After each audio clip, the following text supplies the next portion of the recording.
Our marine environment is often overlooked, but it's just as fragile as that on the land. But many folk see our seas as simply one big vast dumping ground for rubbish. And that's having serious implications both for those who make their living from the sea and our wildlife.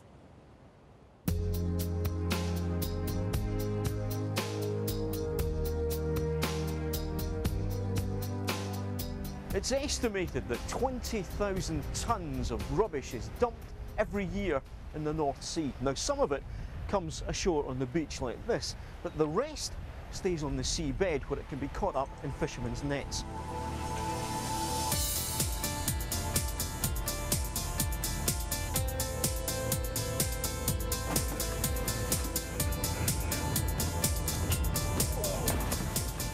James, you've just come in, successful trip, and a mountain of rubbish. This came up in the net? Aye, this come up actually in the cod end of our net. Now, that must be disastrous. Well, what it does is close the meshes over net, and then I stop fishing. But I've no real way of telling me that it's there until I haul, so again, 5 hours wasted. So that's a fair old pile of rubbish. Steel hawsers, which was a bad one that would damage your trawl. Discarded fridges, cookers. For example, here, like some of the oil skins. Large anchor cable. Things that you'd never imagine you would see in the North Sea. 45-gallon drums, pots of paint, even old pieces of net and rope from ourselves. Plastics, an old sleeping bag. Plastic bags and full of rubbish, discarded for who knows where. So if you get this must cost you money. I mean, that's damaged nets, downtime. It's not so much damaged nets, it's losing fishing time. Again, and we're on limited days at sea, we've got quotas, we've lots of restrictions. What you don't want is downtime when you're out there. I mean, that's a fair old pile of stuff, but you've got more, haven't you? We've got something of real interest after here. I think we should go and have a look at it.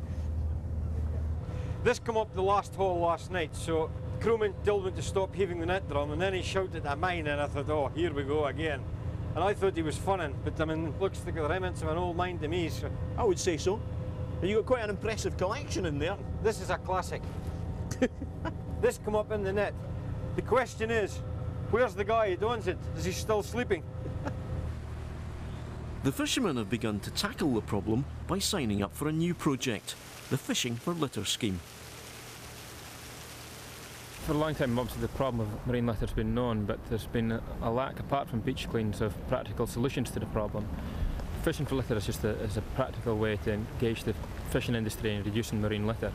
The boats involved in the scheme get given large hard-wearing bags to collect any marine litter that comes up in their nets and to take it ashore where it's disposed of in a sensible manner.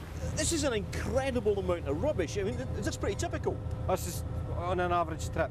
In the past we would just thrown it away, but I mean, I think it's a good thing. Let's keep our own backyard clean. At the moment there's 10 participating harbours around Scotland, and we've got 80 boats already signed up for the scheme, and the aim is to get over 100 boats involved and to take in as much as we can. All that rubbish may be costing the fishermen time and money, but for wildlife it's a killer.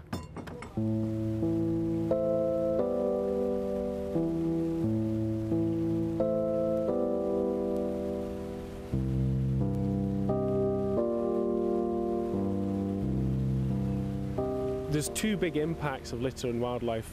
Entanglement, where seabirds, fish, seals, dolphins, turtles get tangled up in fishing nets, or the strapping bands of newspapers, this kind of thing. Drinks yolks for keeping drinks cans together. These routinely snag seabirds and other wildlife.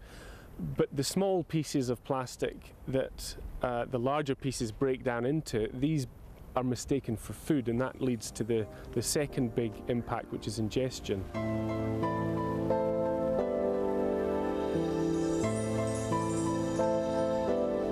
I have here an example of the average amount of plastic in a fulmer's stomach, and in fact research has shown that 96% of fulmars have at least one piece of plastic in their stomach. Here you can see there's various different types of plastic in here, bits of foam, bits of netting, user plastics, but also industrial pre-production plastic pellets as well. However, if you scale that up to a human size, you can see in this lunchbox here, it's considerably more. And I think if you had this amount of plastic in your stomach, you'd find that you were very ill. And that's exactly what happened in the fulmars.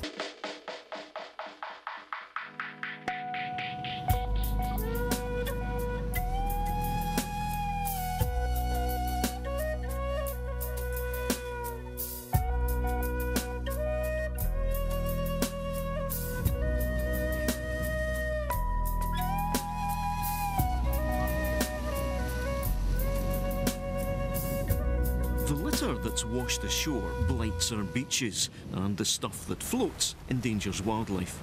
But it's the fishermen that are left to clean up the heavy stuff on the ocean floor.